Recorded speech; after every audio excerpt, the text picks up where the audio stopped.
लोक भरारी यशमेर या आपल्या यूट्यूब चॅनलमध्ये सर्व शेतकरी बंधूंचं स्वागत आहे. मित्रांनो, आपल्याबरोबर एक छोटे शेतकरी आहे. त्यांनी धना आणला होता, तर त्यांचा एकदम धन्याची क्वालिटी एकदम फायटर धना होता. हे बघा, इथे आपल्याबरोबर आहेत, त्याचे मामा त्याच्याबरोबर आलेले आहेत. तर तो नाव सांग मला. आदेश प्रकाश मेंढे. कुठलं गाव तुझं? नागापूर. नागापूरहून आला आहे. तर आज तू धना आणला होता, किती जोडा आणला होता? आज 2372. 2372 एवढा जोडा आणला होता. आणि आज लिलाव काय झाला त्याचा? 5051. 5051 म्हणजे 51 रुपये 50 पैसे एका जोडीमागं त्यांचा बाजारभाव झाला आहे. तर ते बिचारा लहान शेतकरी तो घेऊन आला होता आणि त्याचा बाजारभाव पण चांगला झाला. तर आपण त्याच्याकडून समजून घेऊया कशा पद्धतीने त्यांनी धना पिकवला आणि कशा पद्धतीने पाण्याचं नियोजन केलं, खताचं नियोजन केलं ते समजून घेऊया. तर मला असं सुरुवातीला सांग, किती किलो बी टाकलं होतं? 6 किलो. 6 किलो टाकलं होतं. कुठल्या जातीचं होतं काय माहिती आहे? अशोक जातीचं होतं. तर मला असं सांगा, ते किती एकरामध्ये टाकलं होतं काय? अर्धा एकर म्हणजे 30 गुंठ्या 20 गुंठ्यामध्ये 20 गुंठ्यामध्ये त्यांनी 6 किलो धना टाकला होता. आणि जुडा किती निघाला म्हटलं त्यात? 1372 जुडा निघालेला आहे. तर मित्रांनो, त्याला बाजारभाव पण 51 रुपये 50 पैसे आता बाजारभाव झाला आहे. ते आहे का चिठ्ठी का तुम्हाला लाईव्ह बाजारभाव दाखवतो. ते बघा, हा 51 असा बाजारभाव झालेला आहे. तर मला सांगा, तू सुरुवातीला पाणीचं नियोजन कसं केलं? पाणी उगायच्या आधी एकदा दिलं. हां, नंतर पाऊस झाला, त्याच्यानंतर खतं वगैरे कशी टाकली? 24. हां, 24. किती दिवसांनी टाकली काय? 10 दिवसांनी 5 दिवसांनी कसं टाकलं काय? 10 दिवसांनी टाकली. किती वेळा टाकली? आणि स्प्रिंकलरमध्ये सोडलं म्हणजे याच्यामध्ये ड्रिपमध्ये सोडलं थोडक्यात, बरोबर. त्याच्यानंतर का फवारणी वगैरे केल्या काही? 2 फवारणी. कुठले औषध टाकले काय माहिती आहे? औषध टाका नाही आलं म्हणून असं औषध मारलं. किती वेळा फवारणी केली? 2दा फवारणी केली. तर मला सांगा, पाण्यात येऊन झालं, खतं झालं, फवारणी झाली, त्याच्यानंतर बाकी शेतकऱ्यांना जे आता ते बाजारभाव मिळाला त्याबद्दल तुला काय वाटतं? चांगले असं बाजारभाव मिळाला. अजून काय आहे का शेतात? अजून किती शिल्लक असेल दाना? 1200-1300 निघेल. म्हणजे जवळ आज 1300, जवळ 1300 ते 1400 तू घेऊन आला, अजून 1200-1300 निघेल. म्हणजे आता मला सांगायला लागतं, खर्च किती आला तुला? 5-6 हजार खर्च आला. आणि खरं म्हणजे तुला खता औषधं वगैरे धरून का जास्त आला? धरून ना. हे तुझ्याबरोबर कोण आले होते? तर ते मामा आहेत का ते?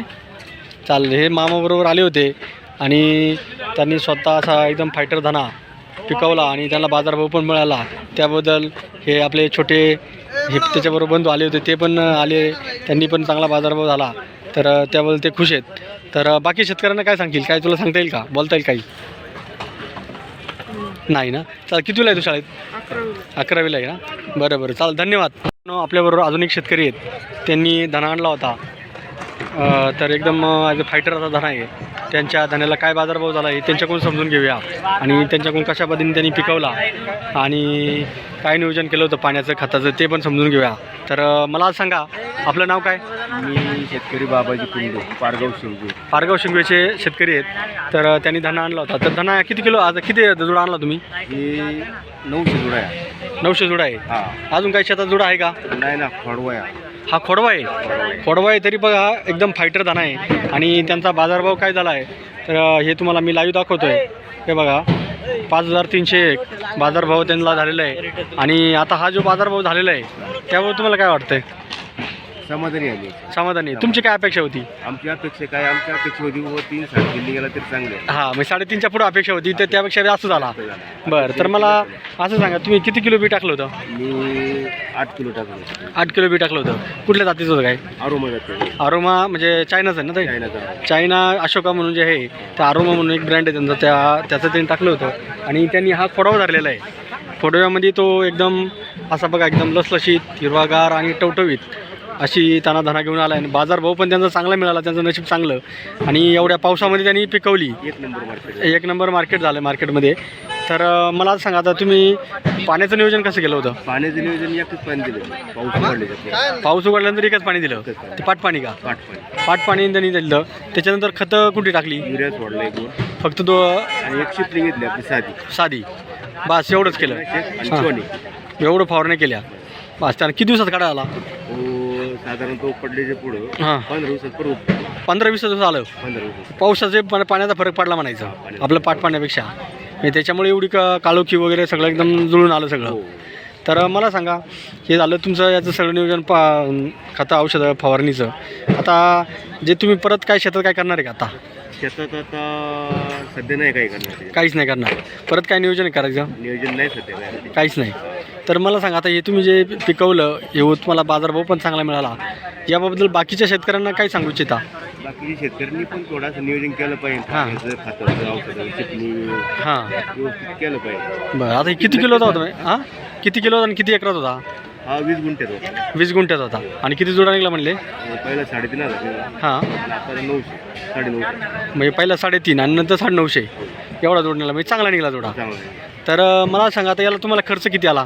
खर्च साधारणतः आता माझा खर्च काहीच नाही पडू. हा पण ते फवारणी वगैरे खत 600 रुपये खर्च. हा मी खताचा आणि फवारणीचा 600 रुपये खर्च आणि तुमचं कष्ट एवढाच खर्च. कष्ट काही नाही आमचं. आता एक पाणी भरले तेवढाच कष्ट. बरं. म्हणजे 600 रुपयामध्ये तुम्हाला आज जो बाजारभाव झाला तर हा याचं उत्पन्न किती होईल? याचं उत्पन्न 40-45 हजार रुपये व्हायला पाहिजे. पाहिजे. हां म्हणजे 600 रुपये त्यांचा युरिया आणि औषधं मारून त्यांनी खोडावा धरला होता आणि त्याला 700-800 जुडा निघाला आणि त्यांना 40,000 उत्पन्न निघलं आहे. त्यामुळे ते खुश आहेत. आणि बाकीच्या शेतकऱ्यांनी त्यांनी कसं नियोजन करायचं आहे त्यांनी सांगितलं आहे. आता त्यांचं नशीब असं आहे का त्यांनी एका पाण्यामध्येच बाकीचं पावसाचं पाणी पडल्यामुळं त्यांना एकदम काळोखी आली आणि एकदम जबरदस्त जाणार आणि बाजारभाव पण त्यांना चांगला मिळाला.